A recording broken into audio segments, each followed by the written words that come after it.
Hope you are doing fine at your homes.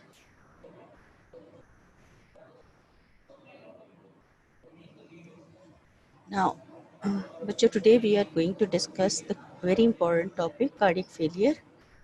इसमें से question आपको शॉर्ट क्वेश्चंस में भी आ जाता है, एमसीक्यूज भी आ जाते हैं इसके बेस पे।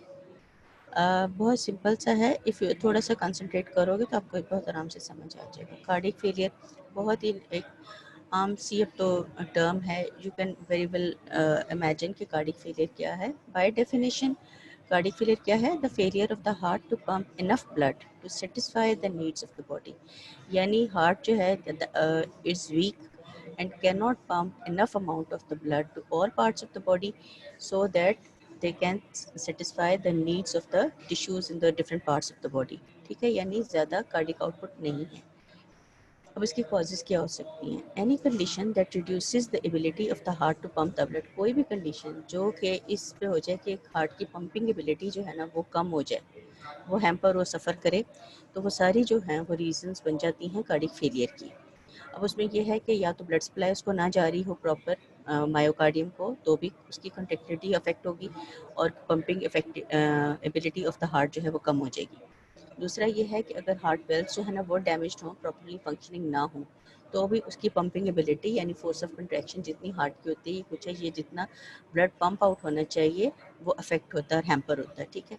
दूसरा एक्सटर्नल प्रेशर अराउंड हार्ट। उसका क्या मतलब है कि या तो हार्ट के अराउंड कोई पेरिकार्डियल डिफ्यूजन है, फ्लूइड है जमा, या लंग्स की परफ्यूजन है ज़्यादा, या पेरिकार्डियल या पेरी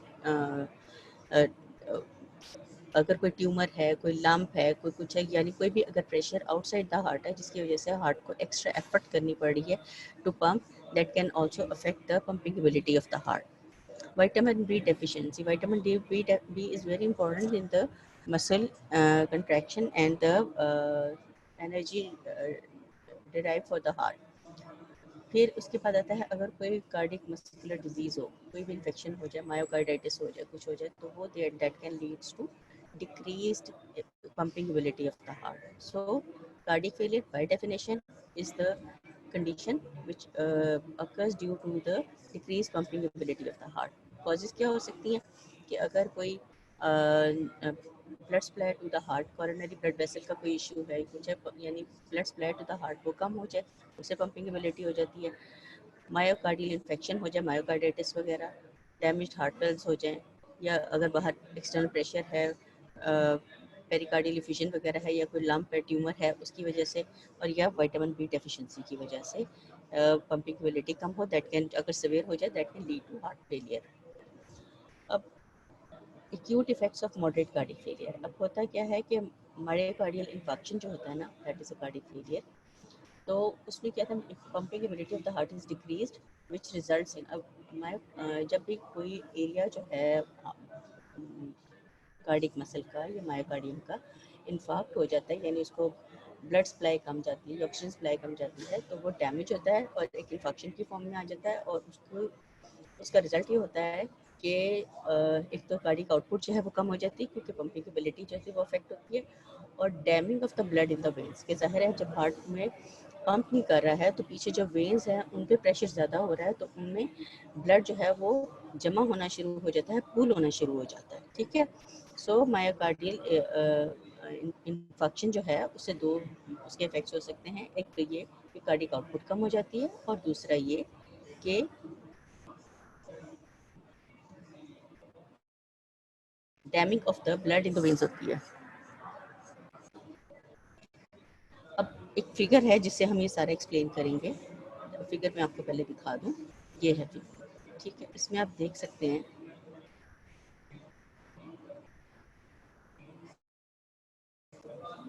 कि ग्राफ है, जिस ग्राफ में जो एक्स एक्सिस है उसके ऊपर राइट एट्रियल प्रेशर दिखाया है, और जो वाई एक्सिस है उसमें कार्डिक आउटपुट है इन लीटर्स पर मिनट, और ये है कार्डिक आउटपुट कर्व, नॉर्मल जो कार्डिक आउटपुट कर्व आपने प्रीवियस चैप्टर में डॉक्टर हसीब ने आपको करवाया।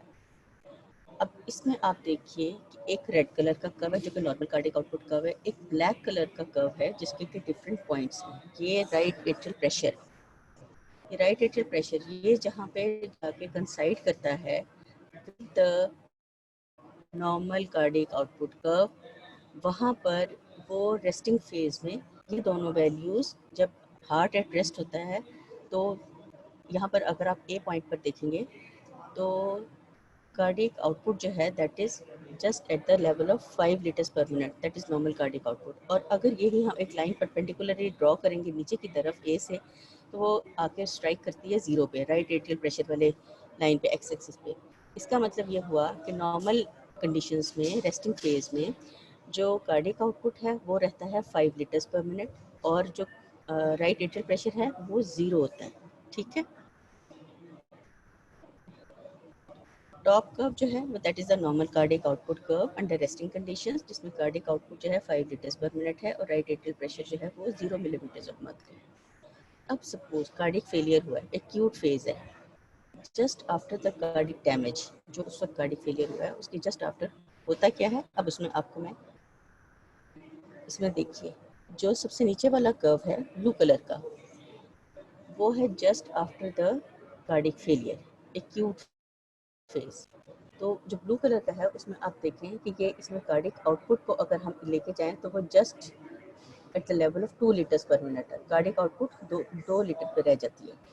जबकि right atrial pressure point B पे अगर आप देखें कि राइट एट्रियल प्रेशर इस जगह पे +4 पे चला गया है।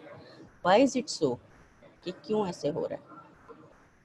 होता यह है कि the cardiac output is 2 liters per minute, right atrial pressure +4 millimeters of mercury. As the blood returning from the body is dammed in the right atrium, होता क्या है, चूंकि हार्ट जो है आगे पंप नहीं कर रहा, पीछे वेन से ब्लड आता जा रहा है राइट एट्रियम में, राइट एट्रियल प्रेशर जो है ना वो एक्यूट कंडीशंस में बढ़ना शुरू हो जाता है। ठीक है, मायोकार्डिक फेलियर के केसेस में राइट एट्रियल प्रेशर बढ़ता जाता है क्योंकि हार्ट आगे अपना ब्लड पंप नहीं कर रहा होता है। ठीक है, अब जब आगे कार्डिक आउटपुट कम हो रही है, ब्लड जो है ना ज़्यादा आगे पंपिंग नहीं हो रही है, ऑब्वियसली ब्लड प्रेशर भी कम हो जाएगा। तो उसको कंपनसेट करने के लिए, जैसे हम रेगुलेशन ऑफ ब्लड प्रेशर में पढ़ा था, और कार्डिक आउटपुट को रेगुलेट करने के लिए कंपनसेटरी मैकेनिज्म्स आ जाते हैं।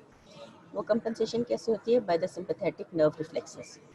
ये सिंपैथेटिक नर्व रिफ्लेक्सेस 3 तरह से काम करते हैं, एक तो बेरो रिसेप्टर्स के थ्रू, दूसरे कीमो रिसेप्टर्स के थ्रू, और तीसरे CNS इस्केमिक रिस्पॉन्स के थ्रू। ठीक है, अब वहाँ से क्या होता है, जब ये तीनों इफेक्टिव हो जाते हैं तो ये क्या करते हैं कि ये विद इन फ्यू सेकेंड्स और ये strong stimulation of the sympathetic discharge करते हैं, जिसकी वजह से क्या होता है, स्ट्रॉन्ग स्टिमुलेशन ऑफ द, जब ऊपर से सिंपैथेटिक स्टिमुलेशन आती है तो वो हार्ट को अफेक्ट करती है।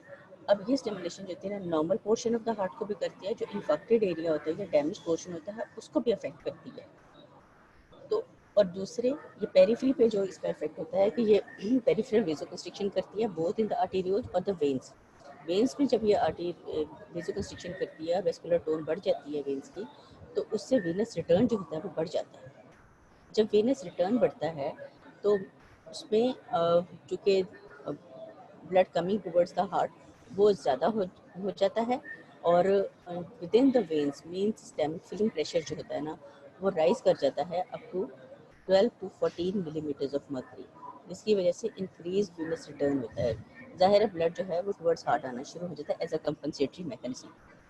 जब वेनस रिटर्न इंक्रीज करता है तो कार्डिक आउटपुट भी इंक्रीज करना शुरू हो जाता है, जैसे कि आप इसमें देखेंगे कि इसमें पॉइंट सी पे ये है, बी से सी तक जो है ये कंपनसेटरी मैकेनिज्म, जो सिंपैथेटिक स्टिमुलेशन हुई है उसकी वजह से जो पेरिफेरल वेसोकंस्ट्रिक्शन हुई है उससे वीनस रिटर्न ज़्यादा हुआ है, वीनस रिटर्न से कार्डिक आउटपुट ज़्यादा हुई है। तो कार्डिक आउटपुट देखें, आप देखें जस्ट बिलो 5, अगर आप सी के लेवल से अगर आप लेटरल साइड पे जाएंगे कार्डिक आउटपुट के साइड पे, तो ये जस्ट बिलो द 5 यानी 4 के करीब 4 लीटर्स पर मिनट पे चला गया कार्डिक आउटपुट।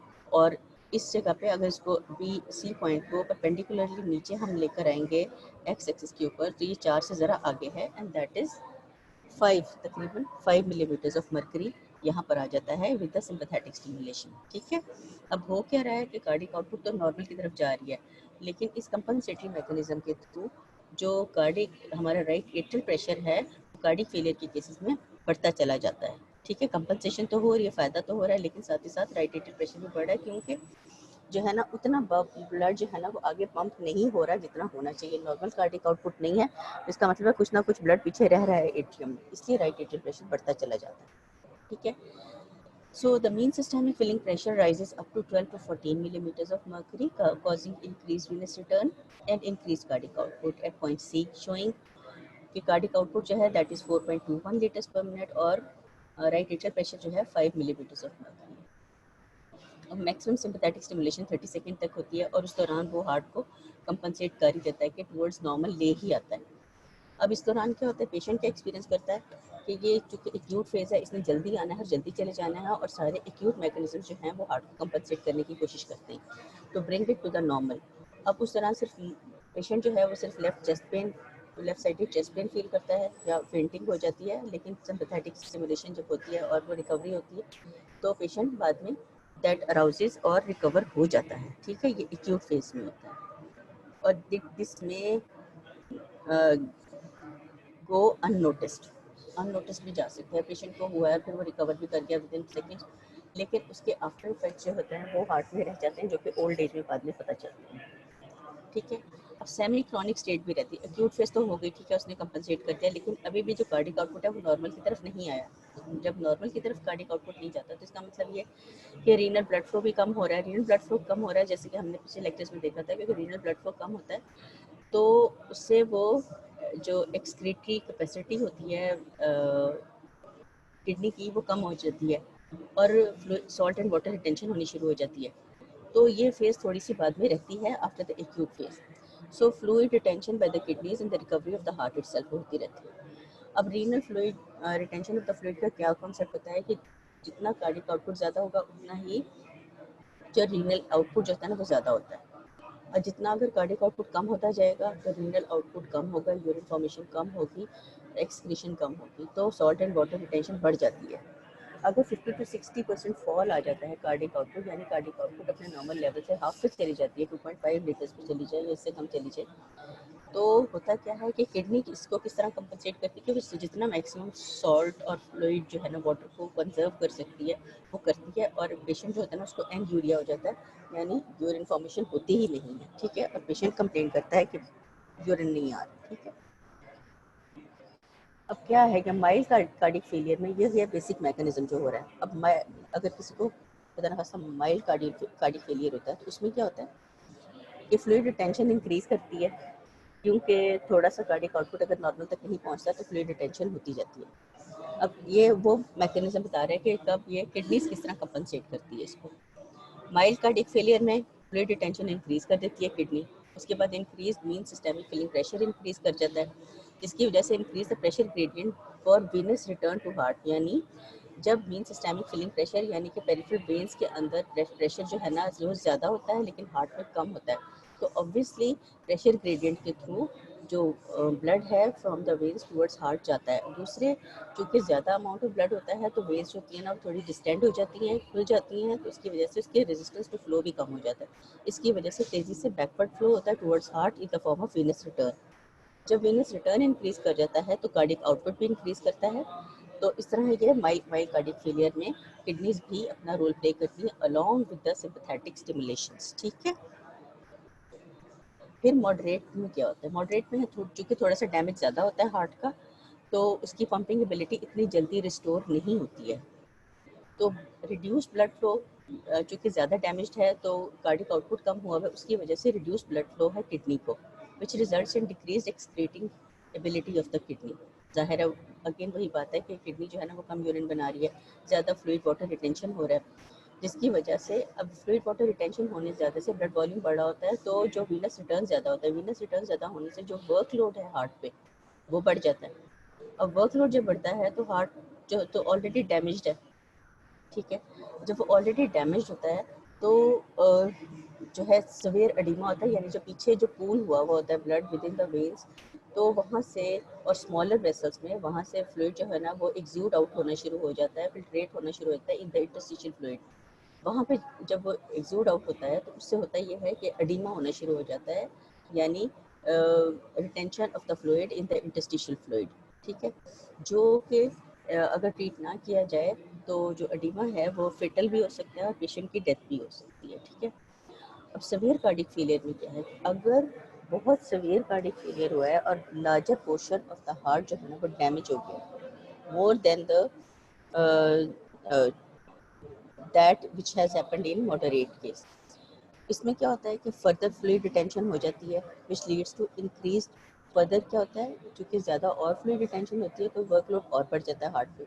जब वर्कलोड बढ़ता है तो राइट एट्रियल साइड पे चूँकि फ्लूइड जो है ये एट्रियम में ज़्यादा एक्यूमुलेट ब्लड होना शुरू हो जाता है, जिसकी वजह से over stretching of the heart भी हो जाती है। ठीक है, अब राइट साइड पे चूँकि जो है ना लेफ्ट साइड से पूरा पंप नहीं हो रहा होता, तो पीछे जो लंग्स के अंदर जो पल्मोनरी आर्टरी पल्मोनरी वेसल्स हैं उनमें लोड बढ़ जाता है, उनमें ब्लड की रिटेंशन ज़्यादा हो जाती है। तो फ्लूइड जो है ना वहाँ से पल्मोनरी साइड पे जो वेन्स हैं और कैपिलरीज हैं, पल्मोनरी कैपिलरीज, उनमें जब प्रेशर बढ़ता है तो उनसे फ्लूइड निकलना शुरू होता है with in the interstitial tissue of the lungs, और वहाँ पर पल्मोनरी एडिमा कर देते हैं। Pulmonary oedema is a very serious situation जो कि कार्डियक फेलियर के केस में, सीवियर कार्डियक फेलियर के केस में अगर उसको ट्रीट ना किया जाए तो वो that can lead to death. So successively acute से moderate and the severe cases में होता यह है कि जिस हिसाब से कार्डियक डैमेज होता है एक्यूट केस में, चूँकि कार्डियक डैमेज कम होता है तो थोड़ी सी फ्लूइड रिटेंशन के साथ ही नॉर्मल हो जाता है और अननोटिस भी जा सकता है।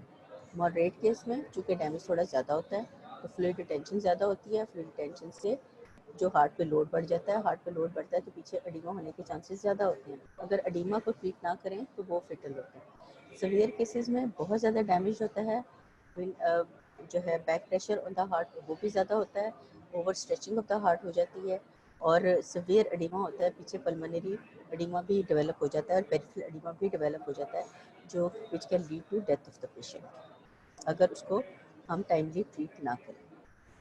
अब क्या है कि एक कोई इन्फाक्ट बना है, कोई कार्डियक फेलियर की वजह से एक portion of the heart damage हुआ है, इन्फाक्ट बना है। एक कुदरती निज़ाम जैसे कि एक्यूट केस में हो सकता है कि एक इन्फाक्ट बना है वो अननोटिस चला गया, तो वो जो इन्फाक्टेड एरिया है, जो डैमेज्ड हार्ट का पोर्शन है, वो नेचुरली भी कंपनसेटरी मैकेनिज्म से और उसमें उसकी रिकवरी भी होती है, उसकी रिकंस्ट्रक्शन भी होती है। वो किस तरह होती है कि new collateral blood supply to the peripheral portion of the infected area. Infected area का जो पेरिफेरल साइडों पे जो पोर्शन होता है वहाँ पे नई ब्लड वेसल्स बनना शुरू हो जाती है। नई ब्लड वेसल्स बनती है जिनको हम कोलैटरल ब्लड वेसल्स कहते हैं, तो वो जब उसको ब्लड सप्लाई करती हैं तो वो पोर्शन ऑफ द हार्ट जो कि इन्फेक्टेड था, नॉन फंक्शनल था, वो आहिस्ता आहिस्ता फंक्शनल होना शुरू हो जाता है। ठीक है, डिग्री ऑफ रिकवरी वेरी करती है कि वो होता है 5 to 7 वीक्स का टाइम होता है, उसमें या तो अगर तो डैमेज बहुत ज़्यादा हो तो बिल्कुल रिकवरी नहीं होती है, और अगर कोलेट्रल्स बन जाती हैं और इतनी सफिशिएंट सप्लाई दे देती है उस एरिया को तो complete recovery of the infected area भी हो जाती है। अब कार्डिक आउटपुट कर्व में वो कहता है कि अगर shows the state of circulation change from C to D as fluid retention continues. वह पीछे देखिए कि इसमें सी से डी तक जो फ्लूइड रिटेंशन है वो अगर बढ़ती चली जाती है, ठीक है, in the cases compensatory mechanism से, जो कि for the over the area of 5 to 7 weeks, होगा क्या कि वो कार्डिक आउटपुट को 5 लीटर्स तक ले तो आता है विद इन 5 to 7 वीक्स, लेकिन जो राइट एट्रियल प्रेशर है वो बढ़ जाता है +6 मिलीमीटर्स ऑफ मर्करी तक। ठीक है, ये कंपनसेटरी मैकेनिज्म के थ्रू हो रहा है सारा। ठीक है, ये रिकवरी में एक तो ये होता है कि नए कोलेटरल्स बन जाते हैं, इन्फेक्टेड एरिया जो है वो नॉर्मल भी हो सकता है, या अगर बहुत ज़्यादा डैमेज हो और कोलेटरल ना बने तो नहीं भी होता। तो कंप्लीट रिकवरी जो है वो नो रिकवरी से कंप्लीट रिकवरी तक रेंज करती है। ठीक है, अब रिकवरी क्या है कि अब कार्डिक आउटपुट उसने लेके आना है 5 लीटर्स पर मिनट तक, उस स्टेज पे कि जहाँ के जो सॉल्ट एंड वाटर इनटेक है वो बराबर हो जाए सॉल्ट एंड वाटर आउटपुट के बराबर, कि किडनी का फंक्शन नॉर्मल हो। ठीक है, अब वंस द कार्डिक, अब होता यह है कि जब 5 to 7 वीक्स के बाद कार्डिक आउटपुट नॉर्मल आ जाता है, लेकिन उसका एक डिसएडवांटेज ये होता है कि राइट एट्रियल प्रेशर जो है वो 6 मिलीमीटर मर्करी पे स्टे कर जाता है। अब cardiac output once it is reach to the normal stage, तो ज़ाहिर है जब नॉर्मल हो गया तो सिंपैथेटिक स्टिमुलेशन जो है ना वो नेगेटिव फीडबैक मैकेनिज्म से वो फिर दोबारा रिटर्न हो जाती है टू द नॉर्मल।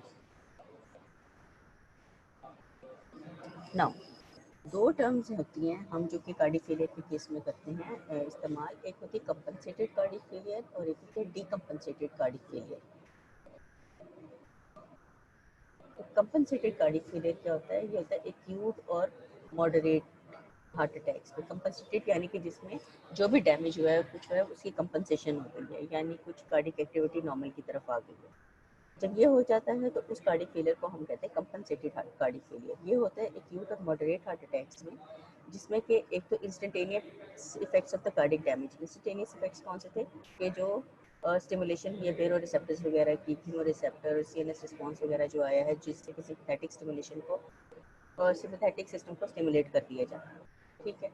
दूसरी क्रॉनिक कंपनसेशन भी होती है which resulting in the chronic compensation क्या होती है, जो हमारे किडनीज कर रही है कंपनसेट, ठीक है, तो ये फ्लूइड रिटेंशन करके। और होता यह है कि ये अमूमन इस तरह के कंपनसेटेड कार्डियक फेलियर जो है ये नज़र आते हैं हमें बाद में ओल्ड एज में ज़्यादा होते हैं, क्योंकि उसमें कार्डियक आउटपुट तो नॉर्मल होती है ओल्ड एज में लोगों की, लेकिन उनका राइट एट्रियल प्रेशर ज़्यादा होता है। इसका मतलब ये होता है कि उनकी प्रीवियस जो लाइफ है उसमें कभी ना कभी कोई mild to moderate heart attacks हो चुके हैं, जो कि आइदर बाय ट्रीटमेंट और विदाउट ट्रीटमेंट जो कि कंपनसेट हो गए हैं, जो कि वापस दोबारा normal condition of the heart पर आ गए, ठीक है। और इस तरह के जो है ये कंपनसेटेड हार्ट कार्डियक फेलियर जो है ये हमें ओल्ड एज में नजर आते हैं। They may have had mild to moderate cardiac failure which is compensated old age में। सीवियर कार्डियक फेलियर जो कि डीकंपनसेटेड हार्ट होता है। सीवियर क्या होता है, उसमें एक तो हार्ट डैमेज बहुत सीवियर होता है, बहुत सारा एरिया जो है ना वो डैमेज हो गया। उससे क्या होता है कि कार्डियक आउटपुट इतना कम हो जाता है कि रीनल ब्लड फ्लो भी कम होता है, किडनीज को प्रॉपर ब्लड सप्लाई नहीं मिलती, जिसकी वजह से decrease renal excretory ability. Again वही स्टोरी है सारी। जब इंक्रीज डिक्रीज एबिलिटी होगी एक्सक्रीशन की किडनी की, तो फ्लूइड रिटेंशन इंक्रीज कर जाएगी, उससे एडिमा होगा और एडिमा में लीड टू डेथ।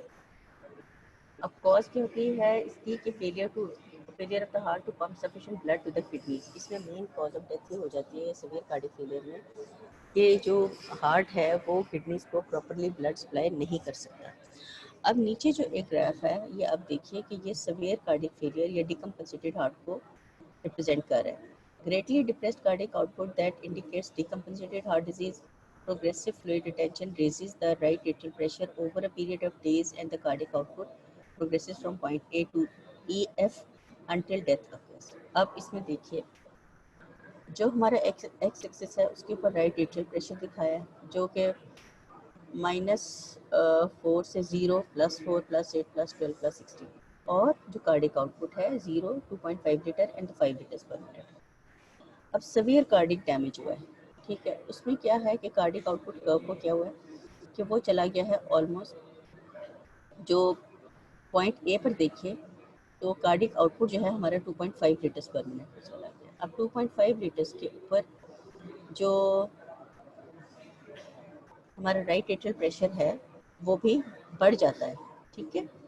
ये सबसे पहले इसमें देखिए जो स्ट्रेट लाइन है ऊपर critical cardiac output level for normal fluid, ये जो ऊपर स्ट्रेट ब्लैक लाइन नज़र आ रही है आपको, ये नॉर्मल कार्डियक आउटपुट लेवल है, उसको इंडिकेट कर रहा है। ये वो लेवल है जिसके ऊपर कि किडनी का straight line which shows the normal cardiac output 5 litres per minute, और ये वो normal both the cardiac output required for normal renal function. Normal renal function क्या है कि जो सॉल्ट एंड वाटर इनटेक है that should be equal to salt and water output, वो show कर रहा है। पॉइंट ए पे क्या है, severely low cardiac output, ठीक। अब इसमें देखिए पॉइंट ए पे severely low cardiac output है, 2.5 लीटर पे जा रही है, ठीक है।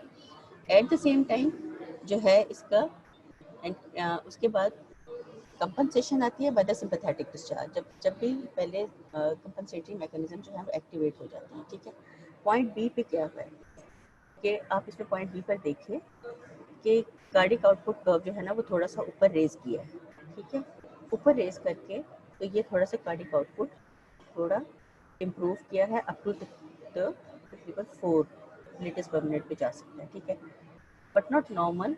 सो fluid retention is increase and mean systemic filling pressure is also raise, ठीक है, मीन सिस्टेमिक फिलिंग प्रेशर भी रेज कर जाता है इसको।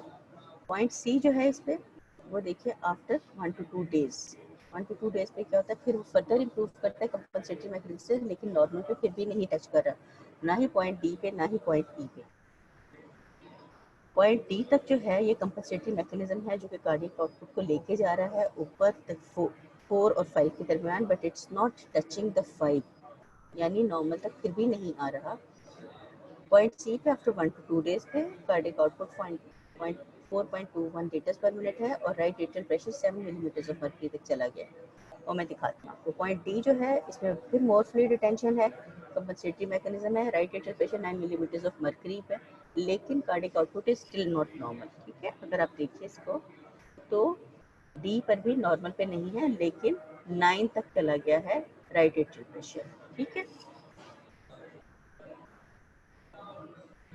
आफ्टर फ्यू डेज, अब ये क्या, ये condition is going on, fluid retention has, अब इतना हो के उसके बाद फ्लूइड रिटेंशन इतनी ज़्यादा होती है, इसके बाद इसके डेट्रीमेंटल यानी डैमेजिंग इफेक्ट्स होना शुरू हो जाते हैं हार्ट में। इतनी ज़्यादा फ्लूइड रिटेंशन होती है, ब्लड वॉल्यूम इतना बढ़ जाता है, क्योंकि हार्ट तो ऑलरेडी डैमेज है और वो डैमेज पार्ट इतना जो है वो आउटपुट नहीं दे सकता, पंपिंगबिलिटी ऑफ द हार्ट इतनी इम्प्रूव नहीं हो सकती बाय द कंपनसेटरी मैकेनिज्म, तो वो इतने ज़्यादा फ्लूइड को उतना पंप आउट करे। ठीक है, तो over stretching and oedema of the heart हो जाता है, डिक्रीज पंपिंग एबिलिटी होती है, विच फर्दर जो कि leads further fluid retention till the point F is reached. F क्या है, एफ पर देखिए आप कि दैट इज फेटल और ऑलमोस्ट यहाँ पे पेशेंट की खुदा ना खास्ता यहाँ तक it reaches here, then the death of the patient ensues. ठीक है, इसमें आप देखें कि लेवल फिर कम, कार्डिक आउटपुट लेवल फिर कम होना शुरू हुआ है और राइट एट्रियल प्रेशर +16 तक चला गया।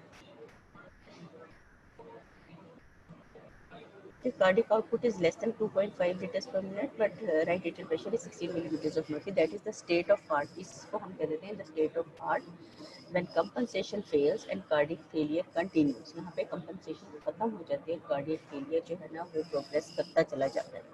ठीक है, अब इसके क्लिनिकली फीचर्स क्या होते हैं, पेशेंट में क्या क्या हो रहा था। एक तो उसमें progressive oedema, retention of the fluid in the dependent parts of the body हो जाते हैं, और पल्मोनरी एडिमा के लंग्स में भी एडिमा होना शुरू हो जाता है। तो उसमें क्या होता है, लंग्स में हमें आवाज़ें सुनाई देती हैं, बबलिंग रेल्स होती हैं जिन्हें क्रैकलिंग साउंड कर कर करके आवाज़ें आती हैं अगर हम स्टेप से सुने चेस्ट को। और दूसरे due to the lung oedema, उसकी वजह से कि फ्लूइड होता है अंदर, उसकी क्रैकलिंग साउंड आती है से सुने तो। दूसरे डिस्निया होता है, डिस्निया क्या होता है, एयर हंगर के सांस फूलता है, सांस आता नहीं है मरीज को। ठीक है, डिफिकल्टी इन रेस्पिरेशन। अब उसको ट्रीट हम कैसे करते हैं कि हम पेशेंट को कार्डियोजेनिक ड्रग्स देते हैं। कार्डियोजेनिक ड्रग्स होती है डिजिटैलिसम देते हैं, जो कि स्ट्रेंथन करती हैं musculature of the heart, pumping ability of the heart को, क्योंकि वो कैल्शियम आयन को रिजर्व करती हैं इन द हार्ट की। Mechanism of action cardiac by the inhibition of the sodium calcium exchange pump जो है उसको इनहिबिट करते हैं, उसकी वजह से कैल्शियम रिटेंशन होती है। कैल्शियम जब कंजर्व होता है तो आपको पता है कि हार्ट कार्डिक मसल्स को कंट्रैक्ट करने के लिए कैल्शियम चाहिए, तो ये कैल्शियम को कंजर्व करता है जिससे स्ट्रेंथन करता है हार्ट को। दूसरे हम डायूरेटिक्स दे देते हैं। डायूरेटिक्स कहते हैं कि जो कि आम जबान में हम कहते हैं पेशाब आवर दवाइयाँ, ठीक है, जो कि यूरिन प्रोड्यूस करती हैं ज़्यादा, यूरिनेशन ज़्यादा करवाती हैं। यूरिनेशन ज़्यादा होती है तो इसका मतलब ये है कि ब्लड वॉल्यूम कम होता जाता है, तो हार्ट के ऊपर लोड कम होता चला जाता है। दूसरे पेशेंट को हम कहते हैं सॉल्ट एंड वाटर इनटेक। ये कंपनसेटरी मैकेनिज्म ये ट्रीटमेंट होता है कि हम इसको करवाते हैं। ठीक है, सवियर में क्या है कि सवियरली डैमेज होता है, पॉइंट ए से पॉइंट एफ तक जाते जो है, अगर रिकवरीज ना हो, अगर ट्रीटमेंट ना दिया जाए तो एफ पे जाके डेथ हो जाती है। पॉइंट ए से डी तक जो है आप देखिए, पॉइंट ए से डी तक कंपनसेटरी मैकेनिज्म है, उसमें कार्डिक आउटपुट बढ़ता जा रहा है, लेकिन साथ ही राइट एट्रियल प्रेशर भी बढ़ रहा है। डी पे आके फर्दर कार्डिक आउटपुट नहीं बढ़ सकता क्योंकि ब्लड वॉल्यूम ज़्यादा हो गया, हार्ट पे लोड ज़्यादा हो गया, ऑलरेडी डैमेज हार्ट है, तो वो ज़्यादा पंप नहीं करता। पंप नहीं करता तो ई पे देखिएगा कार्डिक आउटपुट फिर कम होना शुरू हो गई है। एफ पे आके 2.5 लीटर, हाफ से भी कम हो गई है, हाफ से भी कम होके फिर if not treated at that time तो डेथ में हो सकती है। और राइट एट्रियल प्रेशर यहाँ पर 16 मिलीमीटर ऑफ मर्करी है, और इस स्टेज पे हम कह देते हैं the compensation mechanism has failed and the cardiac failure continues. उसके बाद है क्लिनिकल फीचर्स। क्लिनिकल फीचर्स में प्रोग्रेसिव एडिमा होता है, both peripheral and the pulmonary oedema होता है। लंग्स को ऑस्कल्टेट करें तो वहाँ हमें एडिमा की वजह से जो फ्लूइड होता है इन द लंग्स, उसकी वजह से क्रैकलिंग साउंड्स आती हैं, जिनको हम बबलिंग रेल्स कह देते हैं। दूसरा, वहाँ पे पेशेंट जो है वो एक्सपीरियंस करता है डिफिकल्टी इन रेस्पिरेशन, डिस्निया होता है, एयर हंगर होती है। ठीक है, ट्रीट हम करते हैं, एक तो हम मेडिसिन देते हैं जिसको हम कार्डियोजेनिक मेडिसिन होते हैं, या हम इनको हार्ट टॉनिक्स भी कह सकते हैं, कि ये हम देते हैं कि उससे कार्डिक जो हार्ट मायोकार्डियम है वो स्ट्रेंथन हो जाए और उसकी पंपिंग एबिलिटी इंक्रीज कर जाए। वो किस तरह करता है कि ये कैल्शियम को कंजर्व करता है विद इन द मायोकार्डियम। दूसरे हम डायूरेटिक्स दे देते हैं जिससे कि यूरिनरी आउटपुट ज़्यादा हो जाती है, तो ब्लड वॉल्यूम कम होता है, ब्लड वो उससे प्रेशर ऑन द हार्ट कम हो जाता है, और सॉल्ट एंड वाटर इनटेक भी हम पेशेंट को कम करवा देते हैं। ठीक है, इस तरह से हम इसको ट्रीट करते हैं। देन कम्स द एक है term which is the unilateral left heart failure. अब यूनिलैटरल लेफ्ट हार्ट फेलियर है कि जो हमने अभी तक स्टडी किया है वो एक कम्प्लीट ओवरऑल पूरा ही हार्ट जो है ना वो मेल फंक्शनिंग है ड्यू टू कार्डिक फेलियर, जो any condition leading to the decrease ability के लेफ्ट राइट दोनों की ही पंपिंग एबिलिटी कम है, तो उसकी वजह से सिचुएशन जो पैदा हुई है वो हमने पहले डिस्कस किया।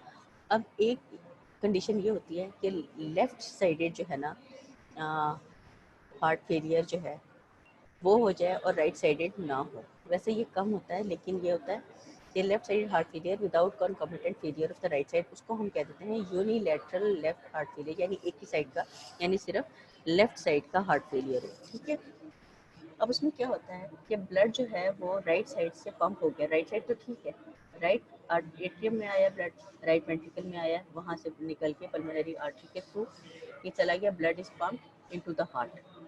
ठीक, वहाँ पे पंप होके लंग्स में चला गया। लंग्स में जब किया है तो आगे हमारा जो है left side of the heart, जो जहाँ पे लंग्स के बाद ऑक्सीडेटेड ब्लड आना है लेफ्ट साइड ऑफ हार्ट में, तो left side of heart is damaged, वहाँ पे इन्फाक्ट हुआ है, वहाँ से पंपिंग नहीं हो रही है। ठीक है, अब होता क्या है, blood is pump to the lung but from the lung left side of the heart can not pump in systemic, वहाँ पे ब्लड जाता था लेफ्ट साइड पे, लेकिन वहाँ से आगे सिस्टमिक सर्कुलेशन में नहीं जाता क्योंकि इधर से पंप ही नहीं हो रहा ब्लड। तो पीछे बैक प्रेशर में जो पल्मोनरी आर्टरी का फिलिंग प्रेशर है वो इंक्रीज कर जाता है। जाहिर है लेफ्ट वेंट्रिकल से आगे नहीं जा रहा तो लेफ्ट एट्रियम में प्रेशर ज़्यादा, लेफ्ट एट्रियम में प्रेशर ज़्यादा है तो पीछे पल्मोनरी वेन जो आ रही है हार्ट लंग्स से हार्ट की तरफ, उसमें प्रेशर ज़्यादा है और अल्टीमेटली लंग्स में प्रेशर ज़्यादा है वेसल्स में। Lung capillaries are filled with filled and fluid begins to filter in the lung interstitial spaces and alveoli, causing pulmonary edema. Pulmonary, अब उससे क्या होता है कि ये ज़्यादा सेवियर कंडीशन है, जैसे पल्मोनरी एडिमा डेवलप हो जाता है। पल्मोनरी वेस्कुलर कंजेशन होती है with oedema in acute cases can cause death in 20 to 30 minutes. अगर सिर्फ लेफ्ट साइडेड फेलियर हो और वो बहुत ज़्यादा एक्सटेंसिव हो तो पल्मोनरी एडिमा हो जाता है। पल्मोनरी एडिमा सच सेवियर कंडीशन कि अगर इसको ट्रीट ना किया जाए तो 20 to 30 मिनट्स में खुदा न खास्ता मरीज़ की डेथ हो सकती है। This was all about today's lecture. We'll continue with the cardiac failure in the next lecture. और जो आपका एक रह गया लिम्फेटिक्स का वो भी हम उसमें कवर कर लेंगे। ठीक है, तो will be done with the cardiac failure. उसके बाद आपके दो मेन टॉपिक्स रह जाएंगे, वेल्वुलर डिजीज रह जाएंगी और सर्कुलेटरी शॉक। फिर आपका ये सर्कुलेशन का जो सिस्टम है वो that will end. Okay, now will move to, अगर कोई क्वेश्चन आंसर सेशन है तो मैं अनम्यूट करवाती हूँ, तो आप लोग जो है ना फिर जो क्वेश्चंस हैं वो कर लीजिए। Excuse me, excuse me.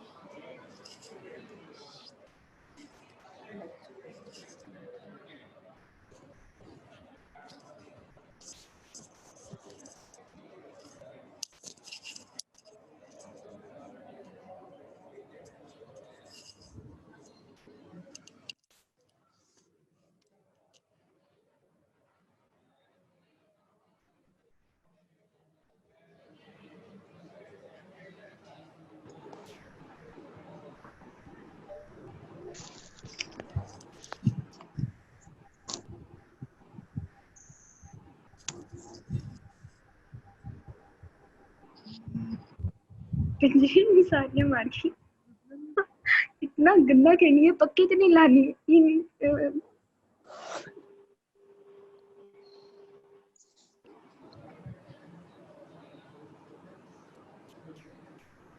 Ji we are starting with the question answer session. आपको आवाज़ आ रही है बेटे?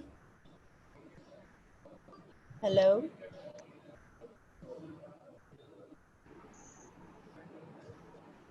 Do you have any questions?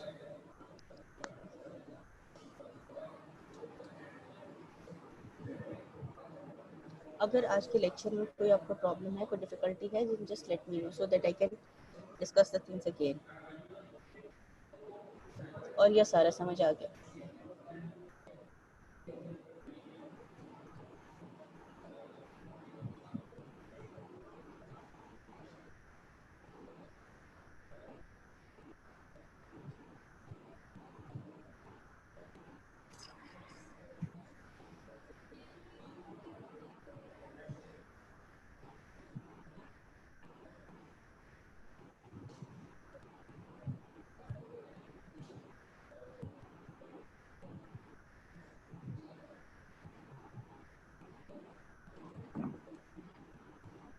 Hello.